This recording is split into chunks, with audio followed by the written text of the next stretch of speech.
lạnh máy tại lơ Facebook lạnh máy tại lơ TikTok lọp khơi nhở maiจะตีกระรบmaiจะตีสลายดราม่าmai ơi កូនសុំទោសសិតលោកពុកអ្នកម៉ែ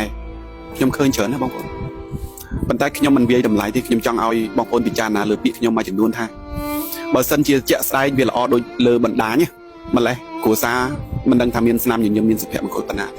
ចេះនិយាយស្ដីល្អជាមួយអ្នកដទៃ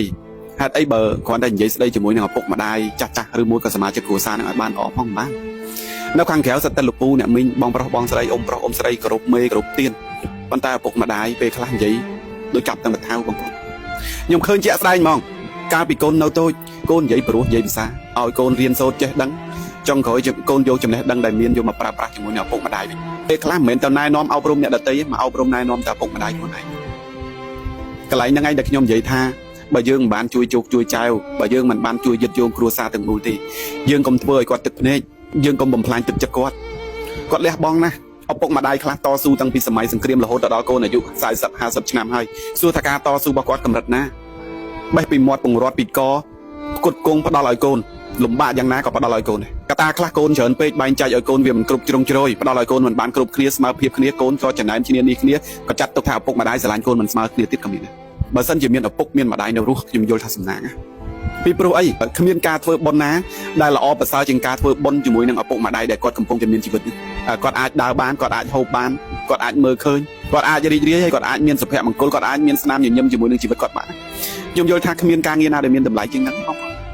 បងប្អូននឹងខ្ញុំប្រឹងប្រែងរកស៊ីរាល់ថ្ងៃនេះគឺដើម្បីអីបងប្អូននឹងខ្ញុំតែងតែនិយាយថាដើម្បីគ្រួសារបើសិនគេសួរថាឯងរកស៊ីដើម្បីអីមនុស្សជាច្រើនសឹងតែ 100% គេនិយាយថាខ្ញុំរកស៊ីដើម្បីគ្រួសារប៉ុន្តែក៏លេចទៅមើលគ្រួសារការនិយាយហើយនឹងស្ថានភាពជាក់ស្ដែងដូចគ្នា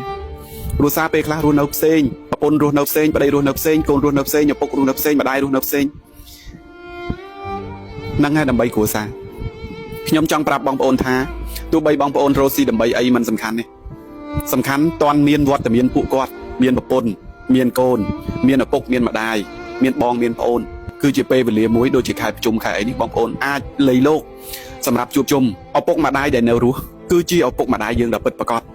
រឿងនៅថ្ងៃអនាគតគាត់ស្លាប់ទៅកើតជាអីនោះអានោះគឺជារឿងដែលយើងទាំងអស់គ្នាគិតមិនយល់ហើយយើងក៏មិនធ្លាប់ស្ដាប់ដឹងរឿងទាំងអស់ហ្នឹងដែរប៉ុន្តែភាពពិតប្រាកដភាពច្បាស់លាស់មួយ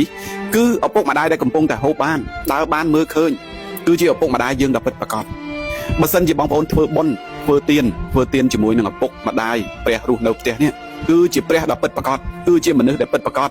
បងប្អូនទិញបាយបងប្អូនមាននំមានចំណីចំណុកបងប្អូនផ្ដល់ឲ្យគាត់បានផលពិតប្រាកដតែបើសិនជាបងប្អូនយកបាយទៅសែនខ្ញុំមិននិយាយទេអាហ្នឹងជារឿងផ្សេងទៅទៀតកុំឲ្យហួសពេលបងប្អូនពេលខ្លះដូចខ្ញុំនិយាយថាមានលុយមិនប្រកាសថាមានឪពុកម្ដាយទេខ្ញុំជួបច្រើនអ្នកហើយ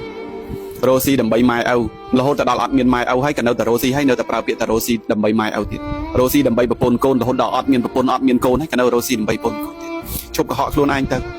កលេចមើលមនុស្សជុំវិញខ្លួនហើយព្យាយាមស្វែងយល់ពីសុខទុក្ខគ្នាស្រឡាញ់មនុស្សជុំវិញខ្លួនស្វែងយល់អំពីសុខទុក្ខរបស់មនុស្សជុំវិញខ្លួន